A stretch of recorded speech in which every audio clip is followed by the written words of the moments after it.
I think Bam Adebayo is my, by far and away, preseason Defensive Player of the Year.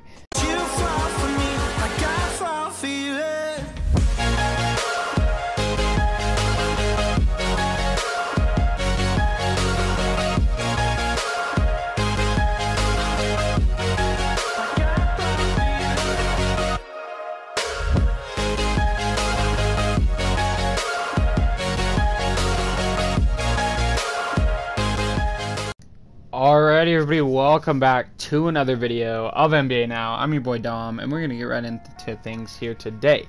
So, today, we are gonna be talking about Bam Adebayo, the Olympic gold medalist, the two-time All-Defensive Player, the one-time All-Star, and the Miami Heat starting center, and why he's gonna win Defensive Player of the Year. I'm gonna get it straight to the point.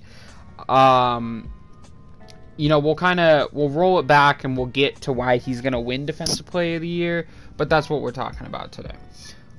So yeah, obviously, threw out some accolades of his. You know, this is a guy that he didn't not do anything this last offseason.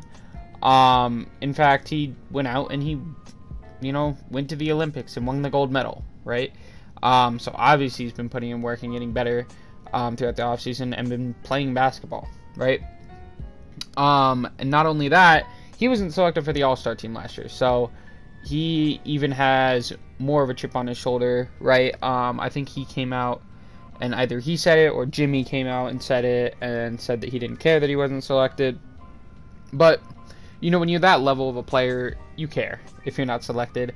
You might not show it, and you might just want to play and show that you deserved it type of thing, which is very respectable, but he didn't make the All-Star team last year, and he's going to be coming for it this year. I think it was probably about this last year for Defensive Player of the Year. Maybe about 50% of people thought that Gobert deserved it.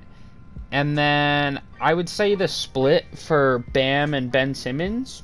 Yes, about 25% of people wanted Ben Simmons to win Defensive Player of the Year. And I'm not going to say I wasn't one of them, and I'm not going to say I was one of them. No, but yeah, I'd say the split between Bam and Simmons was probably, you know, 50-50 on that. So that covered, like, pretty much the other 25%, and that was what we kind of were looking at for Defensive Player of the Year this last season. I think Draymond ended up sneaking into the top 3 over one of those two guys. I'm not really sure why, but I mean, Draymond's good defensively, but he did not have a Defensive Player of the Year season last year. Regardless, you know, Bam, he's going to come out and get it this year. You look at this guy, I mean, this last year, this is going to show some of his offense as well, but he had 18.7 points per game, 9 rebounds, 5.4 assists. He played 64 of the 72 games, and he also followed that up with a block per game and 1.2 steals per game, and just a really, really good defender. I mean, this is a guy that he's not the tallest center, at about 6'9", 6'10". You know, there's definitely taller centers in the league, but this is a guy that's super versatile, right? He can guard the wings, he can guard the centers, he can guard the guards decently. And just a super versatile guy to kind of have down low, you know, ever expanding on his offensive load. But, you know, the main reason why he's going to probably win it this year is because, first off, he's going to have that chip on his shoulder. And second off, the Heat got better defensively this offseason, right? So we know that the Miami Heat, coming off their finals run, you don't quite have maybe the season that the media might have pushed for you to have coming off of a finals run, although I think we all knew that they were a dark horse going into it. You don't maybe quite have the season that, you know, the media wanted you to have, and so that results in, you know, Bam not making the All-Star team, right? And then you very underperforming in the playoffs. But then, you know, during the offseason, you go out and you pick up a guy like Kyle Lowry, right? Very, very strong pickup for you. You're able to retain Victor Oladipo on pretty much a veteran minimum, and then you can bring in a guy like PJ Tucker, who was crucial for the Bucks in their championship run. So, you know, you bring in, and those, I mean, Oladipo can be a good defender, but Lowry and Tucker are known as good defenders, right? I mean, Lowry, he's not the tallest guard in the league, but he's gonna come out and he's gonna use his grit and kind of bring some of that Toronto defensive mindset over to the Heat, which is gonna just flex very well. As you know, Miami Heat are hard work, hustle team, and the Toronto Raptors, win by defense type of team, right? So you're gonna see that kind of come over. He's gonna be a strong leader for the team on defense as well at that guard position, and he's used to being surrounded by really good defenders, although not quite as versatile as Bam. You've got guys like OG over there on the Raptors and stuff like that, but OG isn't quite as big as Bam and can't quite guard the bigs as well as Bam can, whereas Bam can, he's one of those dozen, at most maybe half a dozen guys in the league that can guard 1 through 5. He's one of those guys, right? And between Lowry on the guards, Jimmy and PJ on the wings, and then Bam on the centers and stuff, you're pretty much going to have that locked down. I mean, the only defensive hole that you could really have on this team is going to be if you have Duncan Robinson or Tyler Hero out there. Now, if you need to switch to a defensive lineup, obviously I think you could put either Markieff Morris, Victor Oladipo, or something like that out there, right? And you can kind of slide PJ Tucker around, because obviously we saw the Bucks play him a lot at shooting guard this last season, and that boded well for success for them.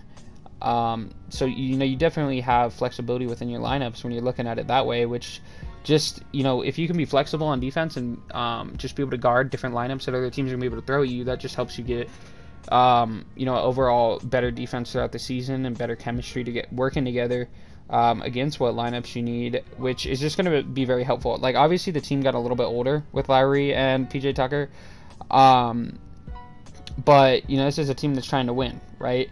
And so if you've got all these defensive pieces all around you, plus you're the best defender on the team, and also we see a lot, it's harder for a wing or a guard to win the award, you know what I mean? It's very rare when we see that happen. It's been a long time since we've seen that happen. And so if a guy were to win it here, it's more than likely going to be Bam, especially with his, just defensive, defensive, not awareness, but like people are aware of his defense around the league and in the media too, and he's given the respect for that. So, if the Miami Heat come out and they hustle, work hard, play a ton of defense, and they're a top 2, maybe the best defensive team in the entire league this next season, Bam's gonna have a super strong case as that centerpiece, as that man down low that's kind of making everything super possible, right? Because if you don't quite have that switchable guy, and say you put Dwayne Dedmon on the floor and you take Bam off, I mean, even if you've got other defensive guys out there, and Jimmy Butler, PJ Tucker, Kyle Lowry, and a Markieff Morris probably is your next best defender, you're still not going to be as good as when you have Bam. And I think that's pretty self-explanatory. And Dwayne Dedmon, he's a fine rim protector, and he's shown previously in his career that he can space the floor on offense as well. So he's not a bad center by any means, but the vast difference between having a defensive player of the year level player in Bam versus a fine defender would be very noticeable. Because if you're playing, take for example the team that they just lost to this last season in the postseason, in the Milwaukee Bucks, if you're playing the Milwaukee Bucks, Giannis is driving straight at Dwayne Dedmon and just dunking on him. Whereas we've seen in the playoffs before, a guy, the main guy for a team like, say, Jason Tatum, for the Boston Celtics, they'll drive right at Bam, and Bam doesn't allow it. You know what I mean? Bam is a guy that he's going to hold his ground, and not to say Dwayne Dedmon isn't that type of guy, but he's not going to be able to do it as effectively, right? He's going to try, but he's just not that as high of a level of defender, and especially as he's getting older too, you lose some of that foot speed, use just some of that awareness from time to time, but different players obviously age differently. But Bam is he's just a guy that you can count on no matter what, you know what I mean? Whoever he's on, you're not worried about it. There's no stopping some of the top players in the league.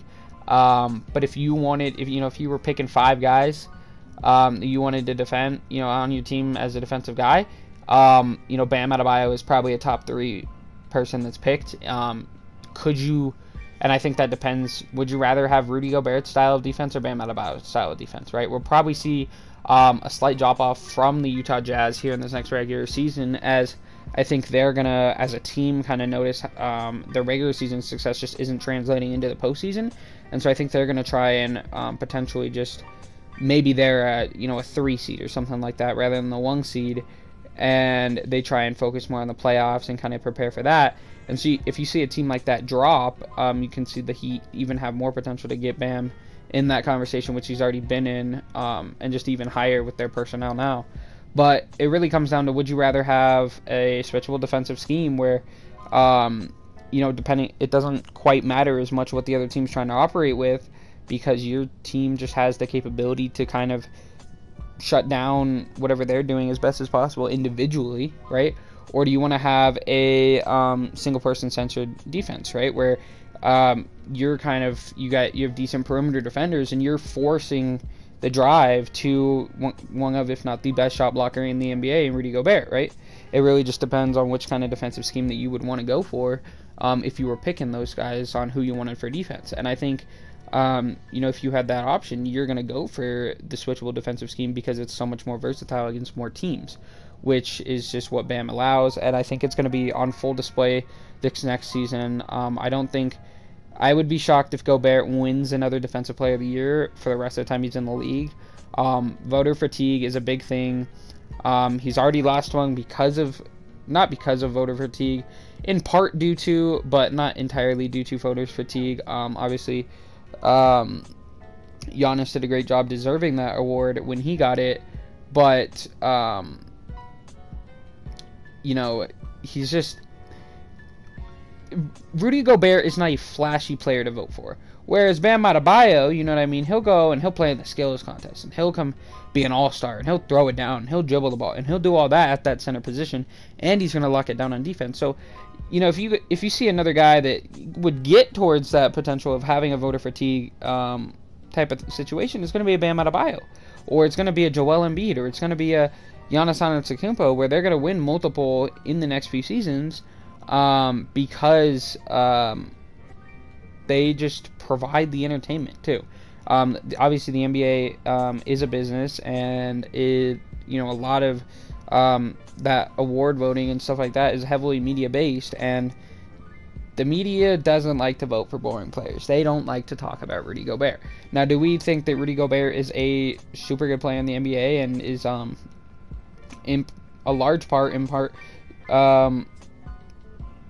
lot of Utah's success, right? Utah isn't the same team without him, of course. But just that's not typically what traditional media wants to talk about, and traditional media obviously influences awards and stuff like that a lot. So I think it's a very good chance that this new Miami Heat team and this really chip on his shoulder fueled Bam Adebayo can come in and do something this year. I want to say that he got his contract extension this last offseason. It might have been the offseason before. But he's locked up for the long term until the 2025-2026 season, and it's go time for the Heat, right? Like, you are looking at I think from this point on, a steadily declining team, and so this year will probably be their best shot at it, potentially, other than when they were in the finals. Although they had a lot of injuries occur that affected that team quite a bit there, but Jimmy, by the end of his contract, he'll be looking at 36 years old, making $54 million, right? Bam, he'll be at $37 million, 28 years old by the end of his contract, so he'll just be really entering his prime, which is quite insane to think about. So, maybe you retool at that point, but that's the 2025-2026 season, whereas Jimmy's locked up until the same point as well, which is, I guess, smart from the Miami Heat's front office perspective, to have that potential to move things around and keep building around Bam at that point. Typically we praise them for their way to do that type of stuff. And then Lowry, you know, he'll be 37 by the end of his contract in the 2023-2024 season, making almost $30 million. PJ Tucker's here for a couple years. He'll be 37 at the end of it if he picks up his player option. Duncan Robinson, even by the end of his contract, will be 31. So this is not quite the young team around Jimmy Butler that it was a few years ago, right? You know, you've got more older guys. Even Oladipo is going to be 29 this year, so he'll be 30 the year after this if he comes back, which I think is more than likely because of his bird rights, I believe, at that point. And you've brought in more older veterans on the team, right? Obviously, you've got guys like KZ Akapala and Gabe Vincent and like Max Struss, who, you know, we here have these random decent games for the Miami Heat just because that's kind of what they do. You know what I mean? Being on that team means you have that hustle mentality and you can have those type of games. But you know, more of the rotation, you know, veteran players that they're bringing in are veterans, right? Like PJ Tucker, like Dwayne Dedmon, like Markieff Morris, like Victor Oladipo. And so, you know, it's super interesting to see what they're going to be able to do. I think Bam Adebayo is my, by far and away, preseason defensive player of the year. And I'm hoping he can win it. You know what I mean? Let's get him his redemption for his All-Star snub this last year, and let's see what he can do. So, if you guys enjoyed this video, it's been your boy Dom from NBA Now. You know, one thing before I head out of here, appreciate the support on the recent videos, the negative and the positive. You know, it helps me, and it helps me build this channel and hopefully build this community with you guys. So, you know, having, you know, a ton of fun doing this. And, yeah, that's going to be it. So, see y'all tomorrow. Peace out.